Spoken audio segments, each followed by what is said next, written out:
The day I was kicked out, it was raining. Not the gentle spring rain that nurtures flowers, but the kind that stings your skin and soaks through your clothes in seconds. I stood there, my hastily packed duffel bag getting heavier by the minute as water seeped into the fabric. "You're a disappointment, Oliver." My father's words cut through the sound of raindrops hitting the pavement. "A complete failure." My mother stood behind him in the doorway, arms crossed, her face a mask of disapproval. The same face she'd worn when I told them I wanted to study computer engineering instead of taking over their precious Mason Industries. "All these years of grooming you for the company," she said, her voice dripping with disdain. "And you throw it away for what? Some foolish dream of creating apps." I was 18, fresh out of high school, and my crime was refusing to attend the business school they'd chosen. I had different plans, different dreams. I wanted to build something of my own, not inherit their legacy. "If you walk away now," my father's voice turned cold, "don't ever come back. You'll get nothing from us. No support, no inheritance, nothing." I adjusted the strap of my bag and met his gaze. "Fine." That one word seemed to shock them both. They had expected me to break, to give in like I always had before. But something had changed in me. Maybe it was the years of being compared to my perfect older brother James, or maybe it was just time to stop being the person they wanted me to be and start being myself. I turned and walked away, each step taking me further from the luxury mansion I'd grown up in. Their final words followed me down the driveway. "You'll fail, Oliver. You'll come crawling back when you realize how worthless your dreams are." But I didn't look back, not even once. The first few months were exactly as hard as they'd probably hoped. I crashed on my best friend Mike's couch, worked 2 jobs, one at a local electronics store during the day and delivering pizzas at night. Every spare moment was spent learning, coding, developing my skills. Mike's tiny apartment became my sanctuary. While my family attended galas and business functions, I sat cross-legged on a worn-out couch, surrounded by programming books and energy drink cans, my laptop balanced precariously on my knees. "You're insane, man," Mike would say, watching me code until sunrise. But the good kind of insane. He didn't understand the technical aspects of what I was building, but he understood drive. He understood the need to prove yourself. 6 months in, I had my first breakthrough. A small app I developed caught the attention of a local tech startup. They didn't offer me millions, but they offered something more valuable, a chance. A junior developer position with flexible hours so I could continue working on my own projects. I took it without hesitation. My family's company, Mason Industries, was all about traditional manufacturing, tools, machinery, the kind of business that had made my grandfather rich in the 1960s. They couldn't understand why anyone would want to work with invisible products like software and apps. But I saw the future. While they were stuck in their old ways, I was learning about artificial intelligence, blockchain, and the endless possibilities of the digital age. 1 year turned into 2, then 3. I moved from the junior developer position to lead developer at another company. My first major app, a revolutionary project management tool, started gaining traction. I wasn't rich yet, but I was making enough to rent my own small apartment and fully focus on my work. During those years, I heard snippets about my family through mutual acquaintances. James had taken my place as the heir apparent to Mason Industries. My parents hosted charity galas and business dinners, maintaining their image as pillars of the business community. They had effectively erased me from their narrative. That was fine by me. I was building my own story. The turning point came 4 years after that rainy night. My project management app had evolved into something bigger, an entire suite of business tools powered by artificial intelligence. I called it Novatech Solutions. When the venture capital offers started coming in, I was ready. I had learned enough about business to know my worth. The first round of funding valued Novatech at $20 million. 6 months later, that value had tripled. I moved into a penthouse apartment in the city's tech district, but kept living relatively simply. Every dollar I earned went back into developing better products, hiring the best talent, expanding our reach. Mike, who had supported me through those early days, became my head of operations. "Look at us now," he'd say, standing in our sleek office overlooking the city. From delivering pizzas to delivering cutting-edge tech solutions. Mike, who had supported me through those early days, became my head of operations. "Look at us now," he'd say, standing in our sleek office overlooking the city. From delivering pizzas to delivering cutting-edge tech solutions. I smiled at his comments, but never let success go to my head. I remembered too well what it felt like to stand in the rain with nothing but a duffel bag and determination. Then came the day that changed everything. I was in my office, reviewing potential acquisition targets, companies whose technology could enhance Novatech's capabilities. A familiar name caught my eye: Mason Industries. My family's company had been struggling. While I had been embracing the future, they had stubbornly clung to the past. Their stock price had been declining steadily for the past year. They needed a digital transformation to survive, but my father was too proud to admit it. I dug deeper into their financials. The situation was worse than I thought. They needed capital, and they needed it fast. About $5 million would keep them afloat long enough to modernize their operations. As I sat there, staring at the numbers on my screen, my phone rang. The number was one I hadn't seen in 7 years, but I would never forget it. My father's number. I let it ring 3 times, each ring echoing the words he had spoken that rainy night. "You're a disappointment, Oliver. A complete failure. Don't ever come back." On the 4th ring, I picked up. "Hello, Father," I said, keeping my voice neutral. "I've been expecting your call." The silence on the other end lasted so long I thought he might have hung up. Then I heard him clear his throat. "Oliver," he said, his voice lacking its usual authority. "We need to talk." I leaned back in my chair, looking out at the city skyline. "Yes," I replied. "I believe we do." The Mason Industries headquarters hadn't changed in 7 years. The same imposing granite facade, the same golden letters announcing the company name, the same stern-faced security guards at the entrance. But I was different. As I walked through the lobby, memories flooded back. Summer afternoons spent watching my father in board meetings, weekends when he dragged me along to inspect the factory floor, endless lectures about responsibility and legacy. "Mr. Mason?" The receptionist's eyes widened slightly as she recognized my face. "Your father is expecting you in the main conference room." I nodded, adjusting my Italian suit.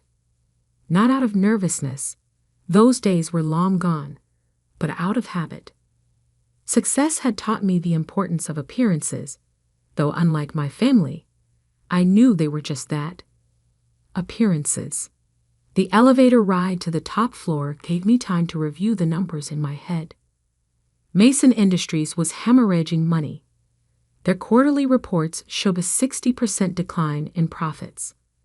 Their stock had plummeted from $85 to $12 per share. They needed more than just capital. They needed a complete overhaul.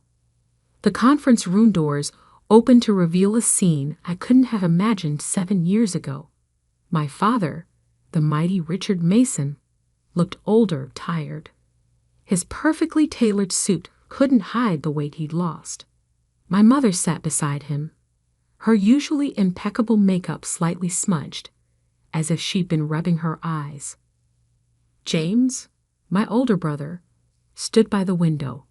He'd gained weight, his face puffy from too many business dinners and too much stress. The golden boy didn't look so golden anymore. Oliver, my father said, standing up. He extended his hand, then seemed to think better of it and pulled it back. Thank you for coming. I took a seat at the opposite end of the table, placing my briefcase carefully in front of me. Let's skip the pleasantries, I said. I've seen your numbers. James turned from the window, his face flushing. You've been spying on us? Publicly available information, brother. Your company's decline isn't exactly a secret. My mother flinched at the word your, not our. Not anymore. We've had some setbacks, my father began, his voice taking on the smooth tone he used for difficult business negotiations. The market has been unpredictable, and our traditional customer base. Your traditional customer base is shrinking because you've refused to adapt. I cut in. The world is digital now. Manufacturing isn't just about machinery anymore. It's about smart factories, IoT integration, predictive maintenance using AI. James scoffed. And I suppose you're the expert now, with your little computer programs. I pulled out my phone, opened a specific app, and projected Novatech's latest quarterly report onto the conference room screen. The numbers spoke for themselves. $500 million in revenue, 300% year-over-year growth, contracts with Fortune 500 companies. The room fell silent. You're the founder of Novatech, my mother whispered. CEO and majority shareholder, I confirmed. Those little computer programs have built a company worth more than Mason Industries was even in its prime. My father's face had gone pale. He remembered, I was sure, every dismissive word he'd ever said about technology, every time he'd called my dreams worthless. We need $5 million, he said finally, his voice hoarse. A bridge loan to implement necessary modernization changes. We can offer favorable terms. I'm not interested in a loan, I interrupted, opening my briefcase. I'm interested in acquisition. The word hung in the air like a thundercloud. James pushed away from the window, his face contorted with anger. Acquisition? You want to buy us out? Your own family? Family? I let out a quiet laugh. Wasn't it you, James, who told everyone at your engagement party that you were an only child? That you'd never had a brother? He took a step back, caught off guard that I knew about that. Oliver, my mother began, her voice taking on the pleading tone she used to use when trying to make me study business textbooks instead of programming. Surely we can work something out. We're still your parents. No, I said firmly. You lost the right to call yourselves that 7 years ago. This is purely business. I pulled out a thick contract from my briefcase and placed it on the table. Novatech will acquire Mason Industries for $25 million. That's more than generous given your current market value. We'll retain most of the workforce, modernize the facilities, and integrate your manufacturing expertise with our digital solutions. And what about us? James demanded. What happens to the family? I met his gaze steadily. You'll be offered a position in the newly formed division, a junior position where you'll have to earn any promotions based on merit, not bloodline. Father can serve as an advisor during the transition, after which he'll retire with a comfortable pension. Mother's social connections might be useful for client relations, But that's up to her. My father's hands were trembling slightly as he reached for the contract. And if we refuse, then I leave, and you can try explaining to your shareholders why you turned down a lifeline. Your stock will probably drop another 50% by next week. You might last another month. Maybe 2. Then bankruptcy. The room fell silent except for the sound of paper rustling as my father slowly turned the pages of the contract. You planned this, James accused, his voice bitter. All these years, you were just waiting for us to fail. I stood up, straightening my jacket. No, James. I was too busy succeeding to waste time waiting for your failure. You did that all on your own. How long? My mother asked suddenly. How long do we have to decide? I picked up my briefcase. The offer expires at midnight. Not a minute later. Midnight? My father's voice rose. That's impossible. We need time to review with our lawyers, to consider other options. You don't have other options, I said calmly, and you don't have time. 7 years ago, you gave me 5 minutes to decide my entire future. I'm giving you 12 hours. I'd say that's more than fair. I walked to the door, then paused. Oh, and one more thing. I turned back to face them. When you sign, and you will sign, I want you to use the same pen you used to sign my college rejection letter, the one with the Mason Industries logo. I believe it's still in your desk drawer, Father.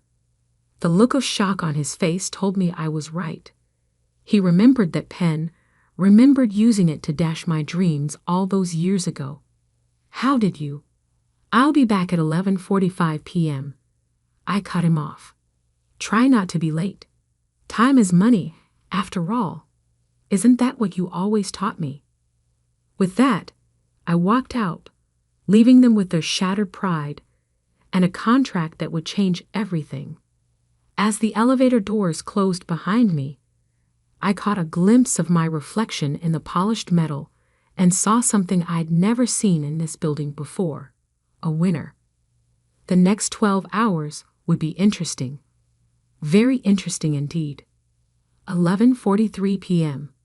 The city lights sparkled below the Mason Industries conference room like scattered diamonds on black velvet. I stood at the same window where James had stood that morning, watching my reflection superimposed over the nighttime skyline. The door opened behind me, right on time. My father entered first, followed by my mother and James. They looked exhausted, as if they'd aged years in just 12 hours. I noticed my father clutching a small leather case, the one he kept his prized pens in. The board has approved the acquisition, he said, his voice rough, unanimously. I turned slowly, taking in their defeated postures. I expected nothing less. After all, what choice did they have? James slumped into a chair, loosening his tie. You've won, Oliver. Is that what you wanted to hear? No, I replied calmly. What I want to hear is the truth. From all of you. My mother stepped forward, her designer dress wrinkled from a day of tense meetings. The truth about what? About why you really pushed me away. It wasn't just about the business school, was it? The silence that followed was heavy with unspoken words. Finally, my father sighed, suddenly looking every one of his 65 years. You were too much like him, he said quietly. Like your grandfather.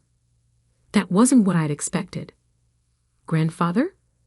The one who started Mason Industries. My father nodded, sinking into a chair. Harold Mason was a visionary. He saw the future coming before anyone else. In the 1960s, when everyone was doing things the old way, he modernized, automated, took risks. The board thought he was crazy. Even his own father called him a fool. He pulled out the pen case, opening it with trembling fingers. But he proved them all wrong. built this company from nothing into an empire. And you," he looked up at me, "you have that same look in your eyes, that same drive." It terrified me. "Because you're not like him," I finished, understanding dawning. "You're a maintainer, not a builder. You wanted the company to stay exactly as it was when you inherited it." "I wanted stability," he whispered. "Safety. When you started talking about technology, about changing everything, I saw my father in you. And I remembered how scared I was every time he took another risk, launched another venture." My mother touched his shoulder gently. "We thought we were protecting you, Oliver. And James was more like your father. Cautious, reliable, boring." James interjected with a bitter laugh. "That's what you mean, isn't it? I was the safe choice, the one who wouldn't rock the boat." I walked to the conference table, spreading my hands on its polished surface. And now look where we are. The safe choice led straight to bankruptcy. The crazy dreamer built a tech empire. "We were wrong," my father said, and the words seemed to physically pain him. "About everything, about you." He opened the pen case and removed the Mason Industries pen, the same one he'd used to reject my college plans 7 years ago. The gold logo caught the light as he placed it on the contract. "Before I sign this," he said, "I need to know what really happened after that night. How did you do it?" I sat down across from him, feeling an unexpected urge to finally tell my story. The first few months were hell. Worked 2 jobs, lived on Mike's couch, coded until my eyes burned. But I had something you never gave me at home: freedom to fail. "Freedom to fail," my mother echoed.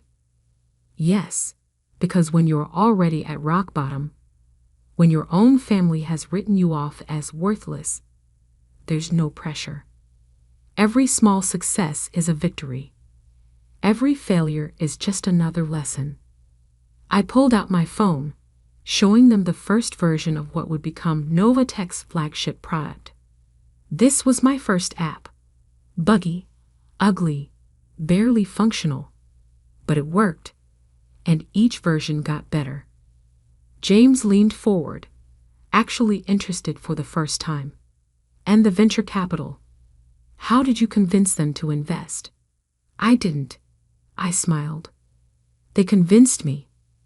By then, I had paying customers, proven technology. I didn't need their money. They needed my innovation, just like Mason Industries needs it now." My father picked up the pen, its weight seemingly greater than he remembered. "And after we sign, what happens to us really?" "Exactly what I said this morning. James gets a fresh start, learning the business from the ground up. Mother can maintain the social connections that bring in clients. And you, father, yes, you get to watch your company become what it should have been all along, what grandfather would have wanted it to be." He pressed the pen to paper, then hesitated. "Why didn't you just let us fail? You had every right to." "Because that's not what successful people do," I replied. "They don't destroy. They transform. They don't settle scores. They create opportunities. Everything you taught me about business was wrong, but everything grandfather built still has value. It just needs to evolve." 11:59 p.m. The scratch of the pen on paper was the only sound in the room as my father signed away his company. My mother wiped away tears as she added her signature. James, surprisingly, signed without hesitation. As I reached for the contract, my father grabbed my wrist, not roughly, but with an urgency I hadn't seen from him before. "Oliver," he said, his voice cracking. I'm sorry. For everything." I looked into his eyes, the same eyes that had once looked at me with such disappointment, and saw something new there. Respect. maybe even a glimmer of pride. I know, I said softly, taking the contract. But it's not me you need to apologize to. It's yourself, for being too afraid to embrace change. For letting fear of failure stop you from trying anything new. Can you ever forgive us? My mother asked. I stood, tucking the contract into my briefcase. I forgave you years ago. That's why I'm here now, saving what's left of Mason Industries instead of watching it crumble. And us? James asked. Can we be a family again? That depends, I replied. Are you ready to be part of a family where success isn't measured by how well you maintain the status quo, but by how bravely you face the future? One by one they nodded. Then yes, we can try. Not as the Masons who kicked out their son for daring to dream differently, but as the Masons who learned that true legacy isn't about preserving the past. It's about building the future. I walked to the door, then turned back one last time. Board meeting tomorrow at 9 a.m. Don't be late. We have a company to rebuild. As I rode the elevator down to the lobby, I thought about that rainy night 7 years ago. The scared 18-year-old with a duffel bag and a dream. If someone had told him that one day he'd own the building he was being kicked out of, he probably wouldn't have believed it. But that's the thing about dreams. They don't need anyone's permission to come true. They just need someone brave enough to chase them. Mike was waiting in my car outside. How'd it go, boss? I showed him the signed contract. Mason Industries is now part of Nova Tech Solutions. He grinned. And the family drama? That's a work in progress, I replied, looking up at the building that would now be part of my company. But for the first time in 7 years, it feels like there might actually be progress. Just remember, Mike said as we pulled away from the curb, no matter what happens with them, you've already proven yourself. To yourself, and that's what matters. I nodded, watching Mason Industries shrink in the rearview mirror. He was right. Success wasn't about proving my parents wrong. It was about proving myself right. Everything else was just details. Tomorrow would bring new challenges. Integrating the companies. Modernizing the facilities. Rebuilding family relationships. But I was ready for all of it. After all, I was Oliver Mason, the failure who succeeded, the reject who returned victorious, the son who surpassed his father's dreams by daring to dream his own. And this was just the beginning.